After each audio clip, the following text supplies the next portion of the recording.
আসসালামু আলাইকুম ভাই, নামাজের সময় হয়েছে, চলেন নামাজটা পড়ে আসি।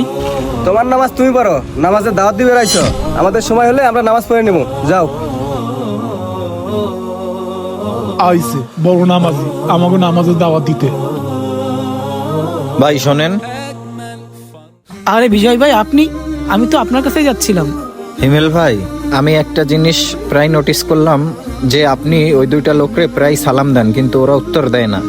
আর ভাই আপনি ওদের সবসময় নামাজের দাওয়াত দেন আর ওরা আপনার সাথে খারাপ ব্যবহার করে, তারপরও কেন আপনি ওদেরকে নামাজের দাওয়াত দেন? ভাই ওরা তো ওদের খারাপ অভ্যাসই ছাড়ে না, আমি আমার ভালো অভ্যাসটা কিভাবে ছাড়ি? ভাই চলেন, নামাজের সময় হয়ে গেছে, আমরা নামাজটা পড়ে আসি। ও ভাই, আমার তো একটু কাজ আছে, অনেক দেরি হয়ে গেছে, আমি পরে যাব, আপনি যান। আরে ভাই, আপনি তো সবসময় একই কথা বলেন, কাজ তো সবারই থাকে, কিন্তু পৃথিবীতে নামাজের চাইতে বড় আর কোনো কাজ নেই। আপনিও নামাজ পড়েন ভাই, আমি চাই আমরা সবাই যাতে একসাথে জান্নাতে যেতে পারি। হ্যাঁ ভাই, আপনি ঠিক কথাই বলছেন।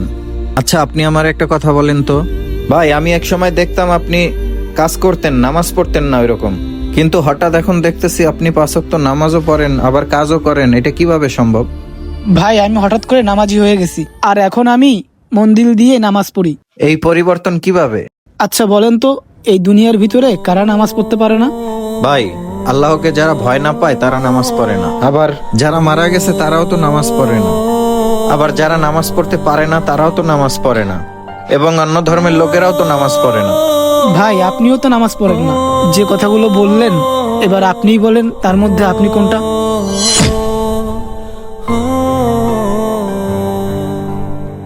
বন্ধুরা, প্রত্যেক মুসলিমেরই উচিত 5 ওয়াক্ত নামাজ পড়া এবং অন্যকে নামাজের জন্য দাওয়াত দেওয়া। ভিডিওটি কেমন লাগলো জানাবেন, ভালো লাগলে শেয়ার করে দিবেন।